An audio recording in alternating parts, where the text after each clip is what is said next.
students, today I am going to teach you lesson 6 of science class 4 chapter plants in the surroundings and environment.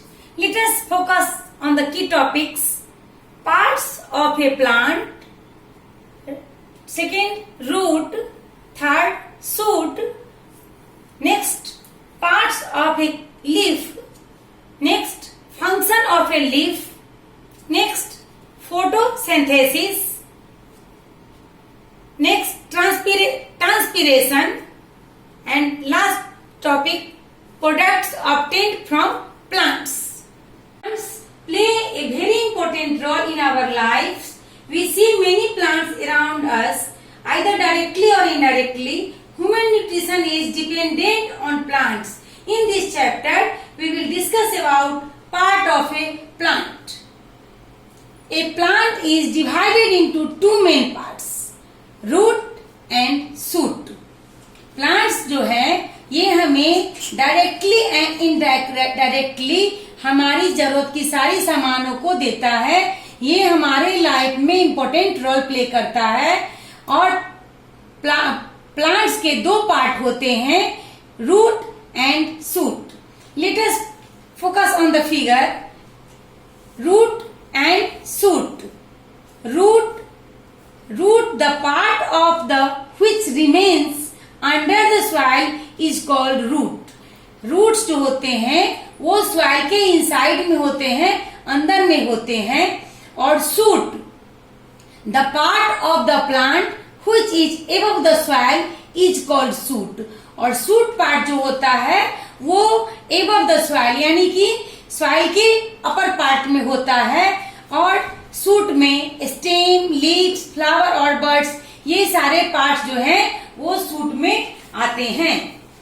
तो parts of plant को दो part में divide किया गया है. Like humans plant also have different parts. Each parts of the plant has its own function. जैसे human beings के body parts को एक साथ जोड़ करके ऑर्गन सिस्टम बनाया जाता है, और उसी तरह से प्लांट्स के भी अलग अलग पार्ट को जब हम एक साथ कंबाइन कर देते हैं तो वो एक प्लांट के रूप में ग्रोथ एंड डेवलपमेंट होता है और वो सरवाइव करता है. Let us know about this part is divided into two parts, root and shoot. Root is the part below the soil. Root जो होते हैं वो सॉइल के इनसाइड में होते हैं, और शूट जो होते हैं वो सॉइल के ऊपरी पार्ट में होते हैं. There are two types of roots. और रूट्स जो है उसे दो पार्ट में डिवाइड किया गया है, टैप रूट और fibrous root. Tap root the main root that grows from the end of the stem is called tap root. ऐसे रूट्स जो स्टेम से अटैच होते हैं, इसमें मेन एक रूट्स होते हैं और इसमें ये पतले पतले थीन अलग रूट होते हैं. लेकिन इसमें मेन एक ही होता है जो थिक होता है, स्ट्रॉन्ग होता है और लॉन्ग होता है. It has many thin roots growing out of it. Taproot is long, thick and strong. Plant like radish, carrot and sunflower have taproots. Taproots के एग्जाम्पल जो है sunflower, carrot और radish. ये taproot के एग्जाम्पल हैं. Fibrous root. Some plants have cluster of roots of the same size growing from the end of the stem. ऐसे plants जिसका roots जो होता है बंच में होता है, गुच्छा में होता है और सबका एक जैसा ही साइज होता है, ऐसे रूट्स को हम फाइब्रस रूट्स कहते हैं. फाइब्रस रूट्स जो होते हैं वो थीन होते हैं और वीक होते हैं. Fibrous roots, some plants have cluster of roots of the same size growing from the end of the stem. These are called fibrous roots. Plants like rice, wheat, grass and onion have fibrous root. ये सारे fibrous roots के example हैं. Let us focus on function of roots. Roots का क्या function होता है? Roots fix of a part firmly in the soil. Roots जो होते हैं वो सॉइल से प्लांट्स को अटैच रखते हैं, होल्ड करके रखते हैं. They help the plants to stand straight. और ये प्लांट्स को सीधा खड़ा रखने में भी मदद करते हैं. Some food stored food like radish, beet root, carrot and roots. कुछ ऐसे फूड होते हैं जो रूट से अटैच होते हैं. Beet root, carrot and radish ये रूट से अटैच होते हैं. Shoot. The part of the plant which is above the soil is called shoot. जो सॉइल के अपर पार्ट में होते हैं उसे हम सूट कहते हैं. The shoot of the plant bears different parts such as stem, branches, buds, leaves, flowers and fruits. Stem. The stem is the main part of the shoot that support the plant. It grows above the ground. Branches, leaves, buds, flower and fruits grow from it. Some plants like banyan, mango, neem are very hard and woody and strong stem. They are called trunk. It is thick and hard. Some plants like money plants, grapes, pumpkins is soft and tender. It cannot hold stand straight. Without support, these parts are called climbers. Shoots में stem जो होते हैं वो main parts होते हैं और कुछ parts stem के काफी थिक होते हैं, स्ट्रांग होते हैं और लॉन्ग होते हैं. और कुछ पार्ट्स शूट्स के स्टेम में कुछ स्टेम जो होते हैं वो वीक होते हैं. स्ट्रॉन्ग स्टेम जो होते हैं वो नीम, बनियान, ये प्लांट्स का स्टेम जो है वो थिक और स्ट्रांग होता है, लेकिन वो भी प्लांट ही है. लेकिन कुछ प्लांट्स जो है जैसे मनी प्लांट, ग्रेप्स, पंपकिन, ये सब क्या है, विदाउट सपोर्ट स्टैंड नहीं रहते हैं. इन्हें सपोर्ट की जरूरत होती है. ऐसे प्लांट्स को हम लोग क्लाइंबर कहते हैं. Let us focus on some plants. Some plants the stem grows under the ground and store food. कुछ प्लांट्स ऐसे होते हैं जिसके स्टेम में ही फ्रूट्स जो होता है वो अटैच होता है. Example potato, sugar cane, ginger.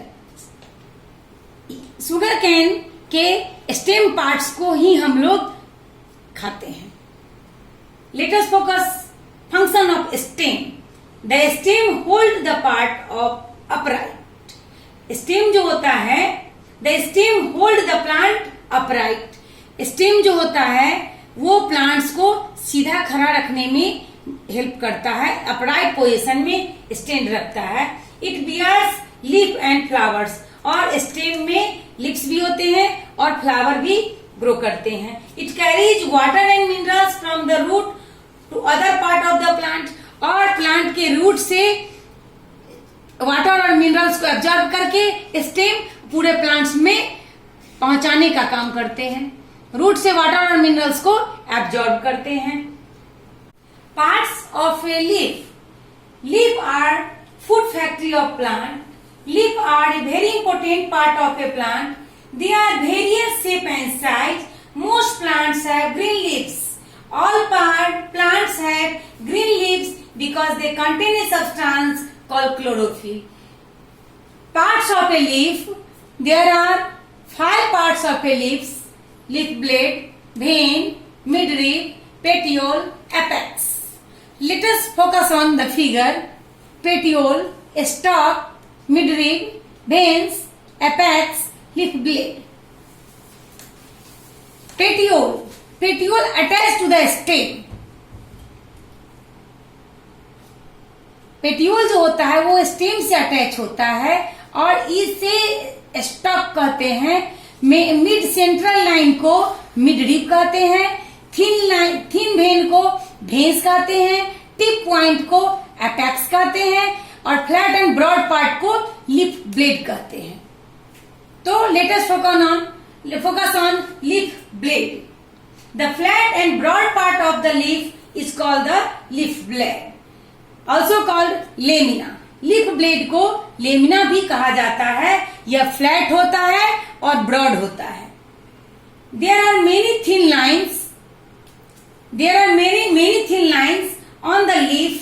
These are called veins. Let us see veins. Midrib. The central tube-like structure is called midrib. Midrib is the middle of the leaf. Let us see central line, midrib. The midrib carry only water and minerals to the leaves. मिडरीब जो होता है वो water और minerals को carry करता है leaf से। There are many other lines on the leaf called veins. These are branches that emerge out from the midrib. ये वेन्स जो होते हैं ये मिडरीब से निकलते हैं, इसे हम लोग वेन्स कहते हैं। एपेक्स, टिप पॉइंट को हम लोग एपेक्स कहते हैं। Both the midrib and the veins help in the transportation of water, mineral and prepare food from end of the leaf. Leaf जो होता है, लीफ में मिडरीब और वेन्स जो होते हैं ये ट्रांसपोर्टेशन में मदद करते हैं। ये वाटर और मिनरल्स को एब्जॉर्ब करते हैं, जिस प्रोसेस में ये फोटोसिंथेसिस के प्रोसेस में मिडरीब और वेन्स जो होते हैं ये लीव्स को हेल्प करते हैं। Petiole, the leaf is attached to the main stem through a stalk called petiole. Petiole जो होता है वो स्टेम से अटैच होता है।